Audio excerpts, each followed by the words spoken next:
Põllupäevik. Tere, hea kuulaja! Oleme salvestamas järjekordset Viljaresti saadet. Anname teile kõige värskam ülevaate viljaturgudel toimuvast. Igaks ütleme ka, et täna 9. aprill peale lõuna. Turgudel möll käib, isegi võiks öelda, et väikest viisi maavärin on toimumas või toimunud siin viimaste nädalate jooksul. Et täna meil küll saatekülast ei ole, aga sellest hoolimata ega vili kaupleb ikkagi edasi samamoodi. Aga Timo, kui sa nüüd viimaste nädalate peale mõtled, et mul oli küll isiklikult iga kord, kui ma võtsin lahti viljaturu hinnad, siis kerge jõngsakas, kes südamat läbi, et mis nüüd ekraani peale viskab, et kuidas sinul emotsioon on olnud? Tere kõigile!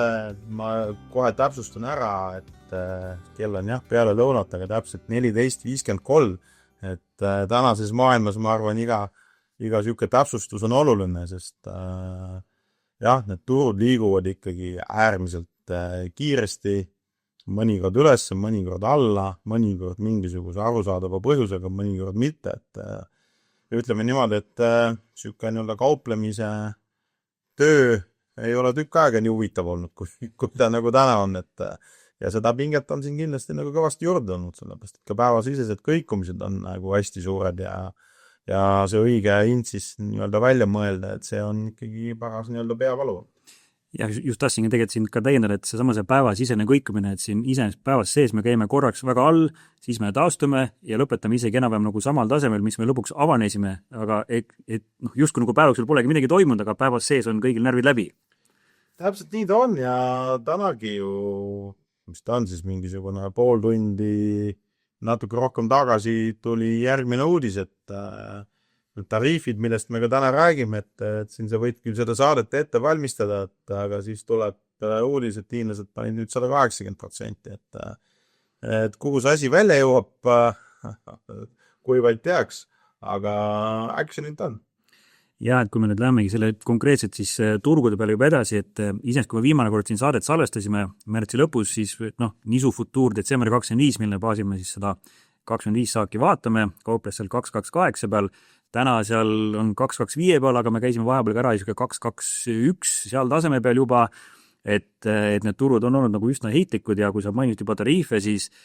2. aprillil 25% pandi kogu Hiina kaubale, siis USA poolt tariifid peale, Hiina omakorda vastas 34% tollidega USA-le ja siis me hakkasime nägema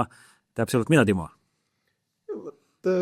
Seda sükast jama on keeruline kommenteerida, oleks kõige lihtsam vastata,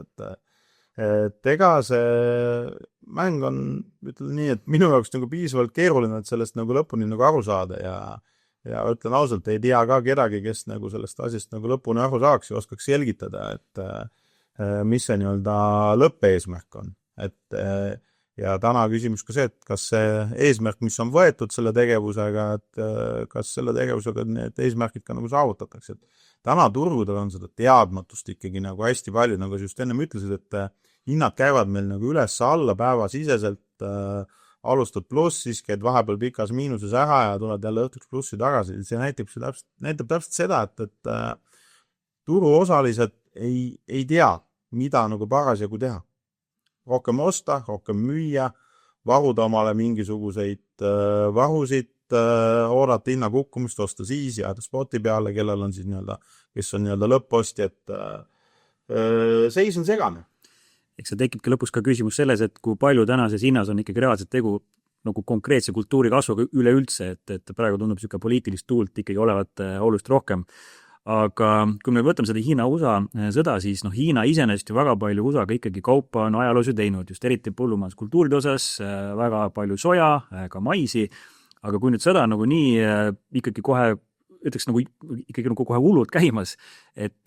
kuhu see USA kaup lõpuks peab minema, kui ta Hiina enam minna ei saa, sest lihtsalt ta kohaliku turu peal hinnaga ei ole võimeline konkureerima? Vaata, siuksed asju, eks seda ole ennegi nähtud, et neid kaubateid mängitakse ringi, et ütleme, eks ta kõige ekstreemsem võib olla see, et Lõuna-Ameerika, kus toodetakse väga palju, aga kes ka ise tarbivad, et müüvadki ennast miinusesse ja ostavad USA-st tasemele, ja kõik siuksed ebaloogilised kaubateed võivad mingi hetk toimima hakata, sest täna, kui sa vaatad need tariifinumbreid, siis ütleme niimoodi, et kui see dollaritesse ümber arvutada, siis ja seda tariifi siis näiteks mitte maksta, leida siuke koht, siis kui maksta vähem poole võrra, kui see 180%, siis selle raha eest leiab laevatust küll ja veel, et seda kaupa kannatab nagu ringi vedada, aga kogu selle tariifi asja kohta mina ütleks ikkagi nagu seda, et vist ütlesingi eelmises saates, et tahaks natuke lasta asjadel settida, et aru saada, et mis need kaubateed siis nagu päriselt saavad olema.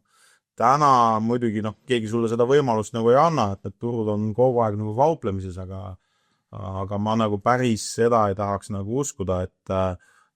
USA nüüd lõpuks Hiina üldse midagi müü, sest jah, hiinlastel praegu pole vaja, praegu Lõuna-Ameerika saak tuleb, nad saavad sealt kõik vajalikku kätte, nad on sealt juba päris palju ostnud, võib-olla mingisuguseid USA oste on juba tühistatud, wash-out'e tehtud, aga mingist hetkest nad ikkagi peavad sinna nii-öelda USA sojaoa juurde minema. Selleks hetkeks võiks siis olla justkui paigas mingisugune võib-olla kokkulepe ka, aga see mäng käib kaugel kõrgemalt meist, nii et selle peale me hetkel ei hakka isegi mõtlema. Täpselt, ja hiinlastel täna on selles mõttes aega, sest neil ei ole seda kaupa vaja kohe, mis neil USA-st vaja. Seda kohe kindlasti, sest nende laovarud on ju iga kultuuri lõikes, et vaatad siin ikkagi väga-väga suured. Aga veel ega Hiina vastukäiguks on veel kuulutanud välja programmi, et 10 aasta jooksul olla ikkagi väga paljuski siis isevarustatus, et oleks olemas iga kultuuri lõikes, nii et ma arvan, et teades, kuidas siin ajaloos Hiinas, ma ei tea, seatootmist juba üles pushiti, siis küll on neil see võimekus ka seda taimekasutustoodangut ka seal hakata natukene suuremaks ajama ja just ikkagi tulenevalt sellest, et olla vähem sõltuv siis väljaspoolt tulevast kaubast, nii et eks näis, kuidas see 10 aasta programm neil õnnestuma hakkab, aga seal on vabaks lastud igasugused seemnearetused, kõik uued tehnoloogiad, kõik mida iganes suudab kogu sektor välja mõelda, siis see käiku läheb, et siis seda toodangut hakata Hiinas veel rohkem üles ajama. Ma arvan, eks see on nagu iga riigi eesmärk enda vajadused ise ära katta, et pigem on see küsimus nagu nendes kohtades, kus klimaatiliselt pole võimalik või kui seda siis nagu vägisi teha, läheb ta hirmkalliks, et kes siis peavadki nõnda ostma jääma seda kaupa, et aga kellel vähegi klimaatiliselt on seda võimalik teha, siis seda üritatakse nagu teha, et eriti tänases nii-öelda segases maailmas, et kus see, mis eile toimis, täna enam ei toimi. Jah, nii on. Aga kui me tuleme siit natuke lähemale siia Euroopa poole peale, et meil siin hinnad on ju siin ka ikkagi tõesti päris palju ikkagi madistanud, et aga eks seal ka selge on see, et Euroopa nisu eksport ikkagi jääb üsna lahjaks sellel hooajal, et kui me eelmine saade rääkisime, et see vahe, ütleme siis käesolev hooaeg versus eelmine hooaeg on 8 miljonit tonni vähem nisu eksporti, siis praegu see on suurenenud juba 8,5 miljoni tonnini, mis on ikkagi arvestatav väiksem kogus, mis läheb Euroopast välja, mis justkui võiks tähendada, et meil läheb ikkagi siia Euroopasse nisu rohkem ka alles. Võiks jääda, et aga ootame need viimased numbrid ära ja siin erinevad raportid, mida saab iga päev lugeda. Siin üks nii-öelda ägedamad raportid näitab erinevust arvamuse osas, palju siis lõpuks seda EU nisu alles jääb, ehk siis ending stock või see laovaru, millega uuede saak üle minnakse. Siis on USA numbrid, on siin Euroopa Komisjoni numbrid ja on siis nende analüütikute numbrid ja erinevus on siin üle 10 miljoni tonni. Et aga pigem vaadates seda kui suur see ekspordi puudujääk on, siis ma pigem hakkan neid analüütikuid uskuma. Et see pigem see number jääb natukene jääb suurem, vähemalt mulle nii tundub ja kui me vaatame ka seda saaki, mis võiks tulemus olla, siin on veel päris palju minna, aga crop ratingud on hetkel ikkagi veel väga head. Siis ka mõnes mõttes seda täna nisu matif näitab, et kui me vaatame septembri ja detsembri vahet, siis see on päris suur, et natuke seda hooajalist müügisurvet võiks tulla. Meie oleme õnneks natuke sellises kohas, kus septembri futuur meid nii väga ei mõjuta, aga ütleks, et sest me ekspordime septembri lõpp, oktoober, november, mis on meil põhilised laevatuskuud, et siis kauplemine käib juba detsembri matifi järgi, aga kui siin on olnud mõni aasta varasemad koristused ja on vaja olnud Baltikumist midagi logistiliselt teest ära saada,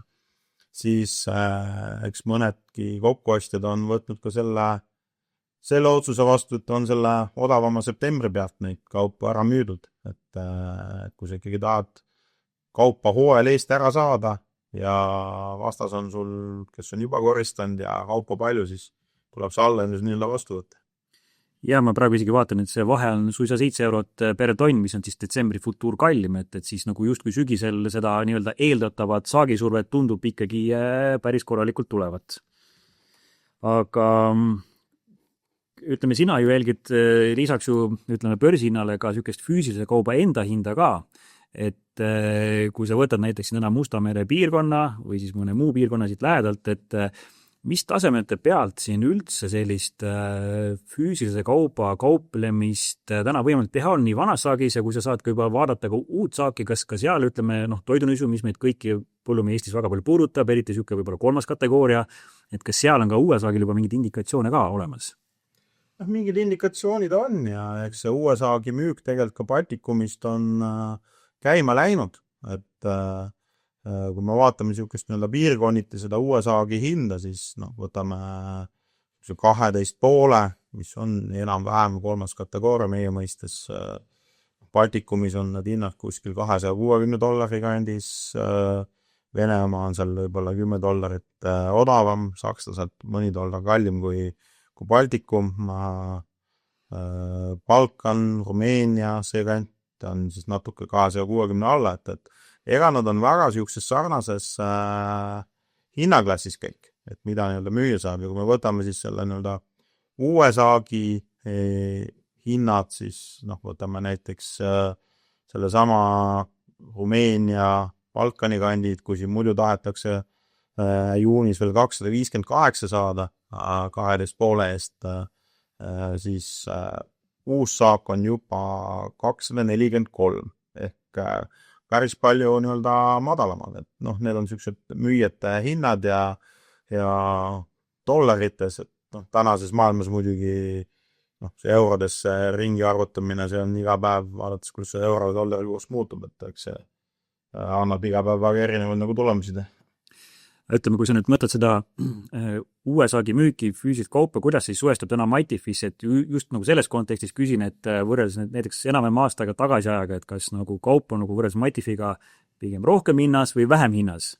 Kindlasti rohkem, et kui me räägime nüüd samadest hinnavalemitest, et kui me vaatame enne hooaega hinnavalemeid täna versus eelmine hooaeg, ütleme nii, et hea näide on kas või Oder, et kui me täna ostame Otta siin kuskil -40 kanti tarnituna sadamasse hooajal, nii-öelda ekskaptaarne, siis eelmine aasta müüdi ära -70 laeva laetuna. Ja Saksamaal, kus on siis juba meist 5 eurot paremad hinnad ja nii edasi, et siis see näitab seda, et kui palju need hinnapreemiad on täna paremad, samuti tegelikult on hinnapreemiad paremad söödanisu, ta on toidunisul parem, et aga eks ta natuke tuleb sellest vanast saagist, et vana saagi hinnapreemiad täna siin lõpus on veel päris head, et aga siin on jällegi, seda kauplemist on suhteliselt nii-öelda vähe, et tehakse ainult nii-öelda üksikuid tehinguid. Iseenesest võiks isegi täitsa niimoodi mõelda, et kui keegi natuke riski antib nisuga, siis täna niisugust 3. kategooriat nisu fikseerida mitte söödanisu baas, vaid 3. kategooria baas, siis täitsa võib-olla tasuks isegi mõelda ja seda riski võtta. Seda võib nii-öelda mõelda, et siin kindlasti nii-öelda peab siis kindel olema, et see sama kategooria, mida lukku panna, et see kategooriaga nii-öelda tuleb, et eks seal seda riski võtmise kohta kindlasti nii-öelda on. Aga kui suured seda teha, eks see on sõltuvalt sellest, kuidas kellelgi see riskitaluvus on, et täna, mis nii-öelda selle üldlevinud süsteemi puhul on see, et sa paned söödanisu lukku ja saad selle hinnapreemia, mis siis nii-öelda sügisel on, aga siis pigem vaadata seda söödanisu toidumise hinna vahet, et kuna täna ka söödanisu hinnapreemia on suhteliselt hea, et siis ütleme, see võit võib-olla ei ole sama hea, kui ta oleks nii-öelda mõnel muul aastal olnud. No olen nõus, aga lihtsalt siuke nagu natukene silmaringi laiendamiseks tuua juurde, et kui nüüd rääkida veel niisugustest olulistest asjadest, mis ka meil nisu reaalselt mõjutavad, siis või vähemalt võiks mõjutada, siis omalt poolt veel täiendan sellega, et siin ilmaoludest, et siin USA-s on jätkuvalt ikkagi väga paljudes osariikides kuiv ja see kuivus nagu püsib ka, et sellist vihma küll mingites piirkondades on nüüd tulnud, aga noh, probleem on tegelikult hetkel jätkuvalt olemas. Tõsi, küll jah, ega me oleme kasvuhooaja alguses, ega jälle pikalt on minna, et seal samamoodi Tallinnis on alles ju talvitumisest tulnud ja selle niiskust pikisilmi oodatakse, aga mis ma nüüd siin eriti huvitavaks uudiseks leidsin, on see, et siin Lõuna-Venemaal tuli maha lumi juba kasvaval nisule. Et seal, ütleme, ühes piirkonnas, mis on niisugune nisutoodangult suuruselt 3. kogu Venemaa peale, et siis niisugune 20 sentimeetrit lund sinna peale nagu viskas ja eeldatakse, et seal võib tulla mingisugune saagikadu tulenevalt sellest. Samas jällegi muidugi see lisandunud lumi on jälle niiskuse eest, nii et kevadkülgedele ta võib jällegi mõjuda nagu üsna hästi. Nii et eks jällegi kumba medali poolt siin täpsemalt vaadata. Vaata, see on sama, mis me eelmises saates rääkisime, et kui sa vaatad seda ilmakaarte, siis nagu poleks sadamit saanudki, samas kui sa vaatad crop ratingut, siis see on kõige aegade parim, nii et see oli siis see Prantsusmaa näide eelmisest korrast, et mis raportit sa varasjagu tahad nii-öelda vaadata, aga täna nagu üldiselt rääkides siis nii palju kui mina kuulda olen, siis sükest nagu suurt muret üheski piirkonnas täna ikkagi tegelikult nagu ei ole, et kõik need nii-öelda murekohad, mis siis nii-öelda välja tuuakse, jah, leitakse mingisugune ilmakaart või mingisugune süke nii-öelda raport või asi, et mis siis näitab, et kuulge, et ei võiks nagu nii hästi olla, kui peaks, aga sellist tõsist probleemi mina tänaseks küll nagu kuskilt kuulnud ei ole. Jah, ega kui oleks, siis ilmselt oleks see kuidagi hindades ka selgelt võib-olla sees, kui oleks mingisuguses olulises piirkonnas ikkagi tõsist probleemi kuskil tekkinud või tekkimaas. Aga sa juba mais korraks ka seda euro-dollari kurssi, et panin ka endale mingid numbrid kirja, et täna siuke 1104 tase, mis hakkab lähenema tugevalt siukse viimase aasta tipule, et eelmine kord, kui tegime saadet, siis see tase oli 108, et justkui tundub siuke olematu väikene vahekene, aga reaalselt on see siuke ikkagi 2% kuskil muutust, mis tähendab siuke 5 eurot tonn nisu hinda, mis me oleme kaotanud tänu kursile ja siuke circa 10 eurot tonn rapsi hinnast, mis on tänu siis kursile meil täna justkui ära kadunud, nii et aitäh, härra Trump, et selle siukse toreda karuteene eest.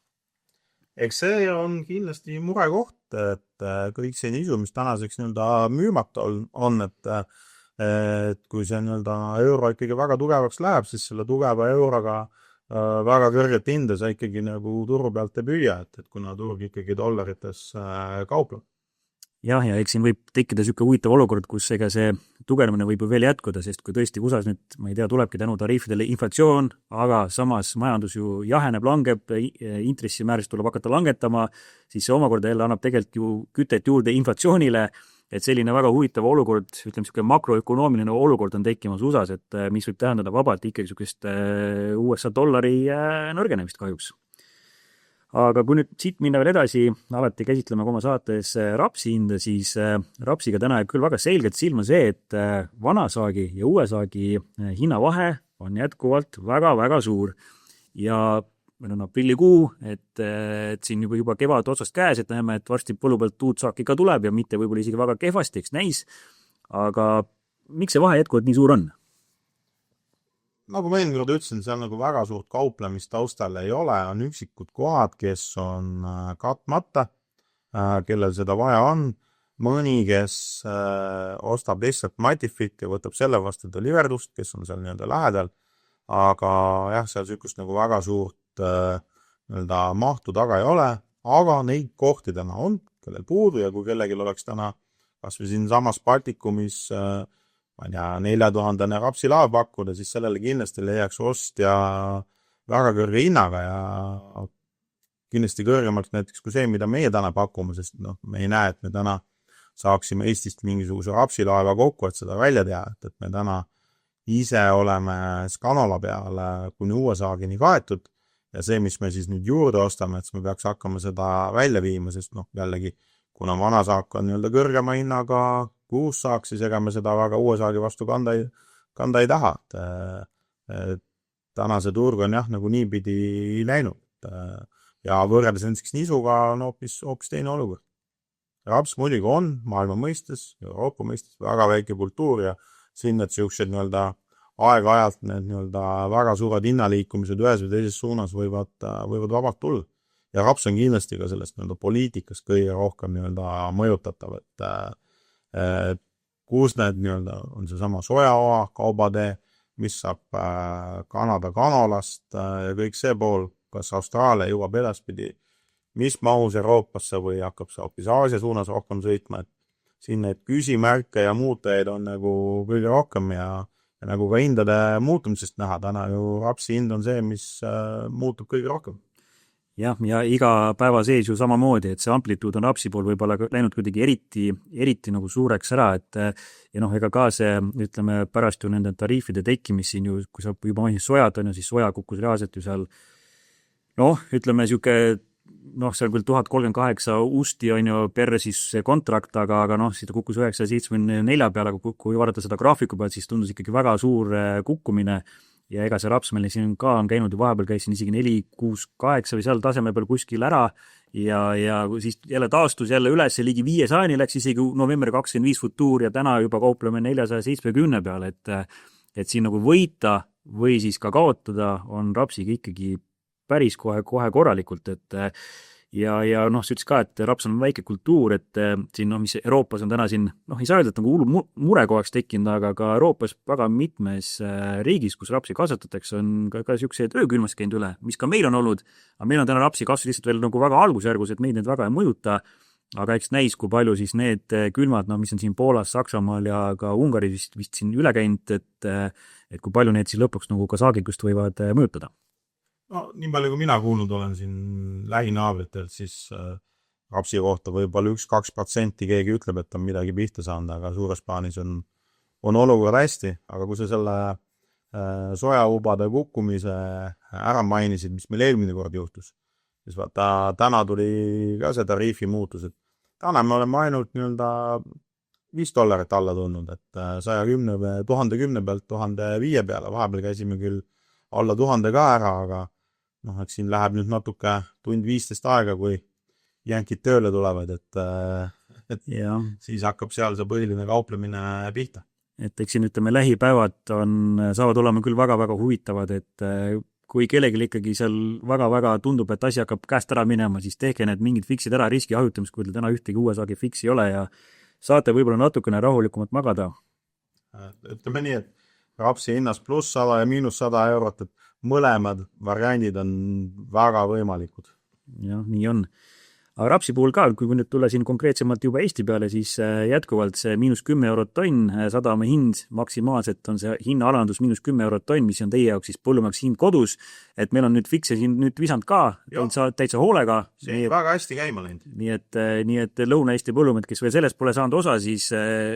küsige naabri käest, kas tõesti oli tõsi ja kui ta vastab, et oli tõsi, siis tehke see kõne ära ja küsige kinnitust, kas siis Timo käest, minu käest või oma müügiesindaja käest, kes iganes teile rohkem sümpatiseerib, nii et uurige täpsemalt järele.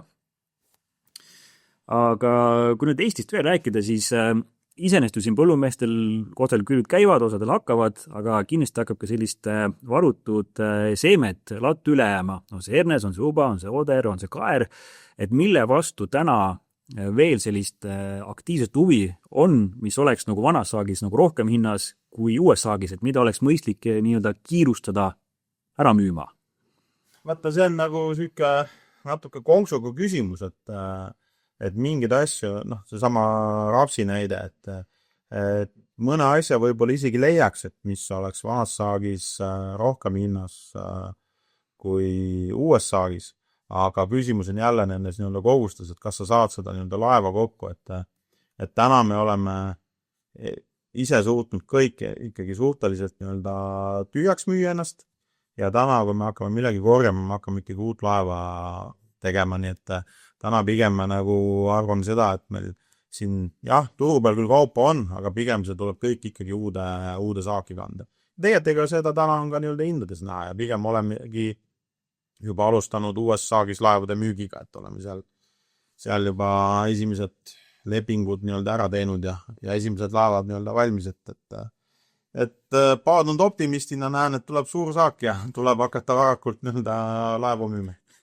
Optimism on alati teretulnud põllumajanduses.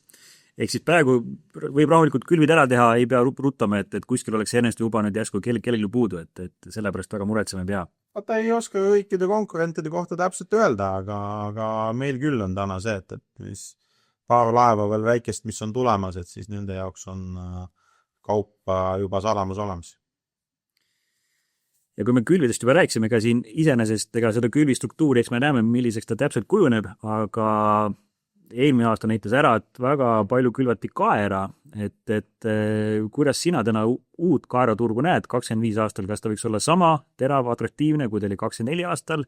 või on täna veel isegi vara öelda seda? Pigem on teda natuke vara öelda, kaeraostjad täna oleme siia-sinna pakkunud, ütleme nii, et pigem on küsimus otsa ta natuke nagu selles hinnas, et aga ma ausalt päris sama hinda ei taheta maksta, mis eelmine hooaeg saime, aga siin on veel päris palju minna ja ega olgem ausad, ega kaer on ka tänaseks suhteliselt vähe fikseeritud meid, et meil selle kaeramüügiga nüüd väga kiiret ei ole. Aga pigem tundub, et võib-olla ka allapoole, aga jällegi kaer väike kultuur, piisab sellest, et soomlastel on toksiiniprobleemid nagu eelmine aasta ja maailm on jälle nii-öelda teistpidi ja kaera puhul ei tasu kindlasti ka ära unustada seda, et üks suur kaeratootja maa on Kanada, nii et kellele on ka päris palju tariife kehtestatud ja kuidas see kaeramaailm üldse nii-öelda välja hakkab nägema, et eks saame näha, aga ka mõned meie ostjad, kellele me seal Ameerikas oleme müünud varasemalt, kes ostavad väga palju Kanadast, et eks neil täna on ikkagi päris palju nii-öelda peavalu, et kust osta, kui palju osta, mida osta. Eks USA-s on ka kindlasti siis see probleem, et kui seda kaera sinna väga mõistliku hinnaga sisse tulla ei saa, siis tuleb see kasutada koha peal.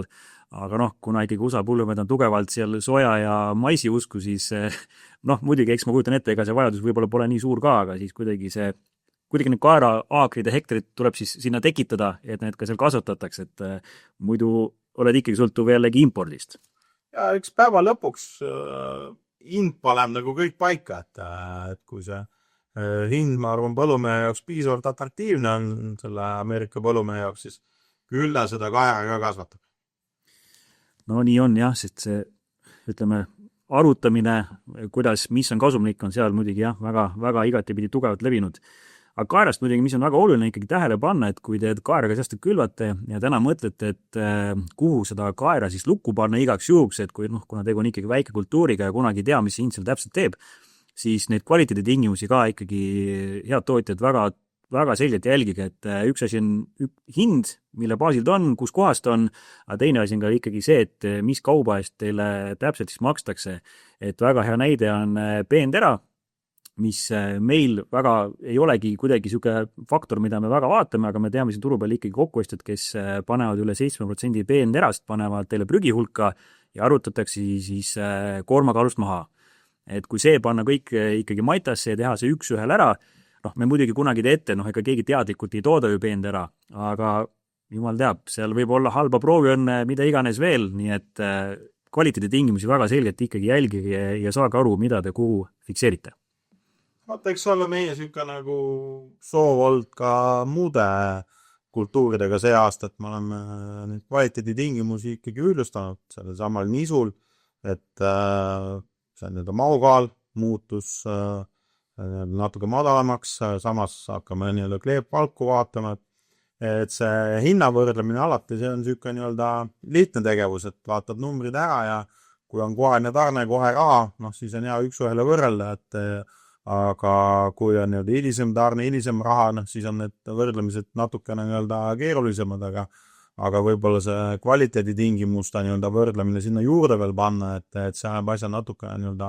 keerulisemaks, aga seda kindlasti tuleb teha, et nendes tingimustes alati on ta siis transpordimakse või kvaliteeditingimused, seal on tihtipeale rohkem raha kui 10 eurot peidus, et meie soov on alati olnud, et kellega iganes meie konkureerime, et alati arvutage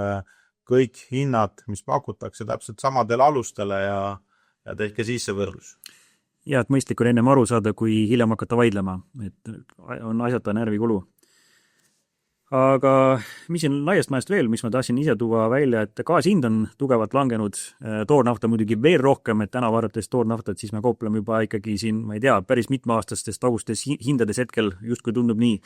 Aga gaasi vaatest, et kellel on täna veel lämmastikke puudu, siis korra 2 nädalast tasub uurida kindlasti oma müügiesindaja käest, et mis lämmastike hinnad on teinud. Et ega küll see madalam gaasitase ka mingil hetkel sükest madalamat lämmastiku hinda tekitab, et sest täna hetkel veel meil põllu peal potentsiaali on, nii et kellel on midagi puudu, siis aeg-ajalt tasub küsida seda hinda, et saada aru, kas see sisend-väljund suhe on paigas ja midagi siis endale lisaks osta, et siis seda saabki võimalikult palju põllu peal maksimeerida, sest sükest head aastat meil kõigil on siia vahele vaja. Ja kindlasti vaadata siis ka need erinevate toidunisu kategooriate hinnavaesed, et need täna ei ole kõige aegade suurimad, aga ei ole ka kõige väiksemad, mis siin olnud on. Ja laiast maailmast korraks veel, et homme on meil siis tähtsa raportipäev, tuleb jälle vastu raport välja, küll jälle keskendub siis vanale saagile veel, aga eks näis, mis numbrid sealt tulemas on, aga ma ei tea, hetkel tundub, et fookus viilaturul on hoopis mujal, nii et see raport, mina küll tunnen, et vist jääb homme kuidagi tähelepanuta. Keda see huvitab, ütleks selle peale, et see raport võib ju küll välja tulla ja numbrid seal on, aga täna ma ütleks, et pigem mina ütlekski, et see on pakkumuse pool, et kui palju seda vilja kuskil on, et see ei olegi võib-olla kõige olulisem, et mina hakkaks järjest rohkem ikkagi keskenduma sellele nõudluse poolele ja vaatama, kus see nõudlus on, kus see nõudlus jääb, palju seda nõudlust on, sest üks asi on see viljaturg, aga kogu see muu majandus, mis siin ikkagi pihta saab ja siis ega see üldisele tarbimisele midagi head ei ole kunagi tähendanud, et samuti teraviljas. Aga loodame muidugi, et läheb teistpidi, aga selle nõudluse osas kaubateed mängitakse ringi, aga totalina mina väga seal ma sükka optimist ei ole. Jah, eks näis, siin on olnud kõlakad, et India võib-olla võtab oma imporditariifid maha, et kuna neil nisu võib jääda puudu, et siis äkki tekib seal korraks mingi aken, aga need selge on see, et igale tootmisele peab järgnema ka ostja ja sükse võimalikult atraktiivse hinnaga, nii et nii on. Aga ma arvan, et tänaseks korraks on meil ring peal uudistel, et kuuleme varsti jälle. Kui on nüüd mingid teravaid kohti siin tekib, siis kindlasti siin paari nädala jooksul jälle uue saate teeme, et uute kuulmisteni ja vaatame, kas siis saame juba järgmisse saatesse mõne külalise ka, aga saadet igal juhul teeme, nii et aitäh kuulamast, aitäh sul, Timo, tänasid päevasündmist kommenteerimast, mine tagasi oma päevatöö juurde ja katku natuke juuksed võib-olla peast välja, et vaata, mis siin toimuma hakkab. Tänud kuulamast ja järgmise korrani. Jõudu! Põllupäevik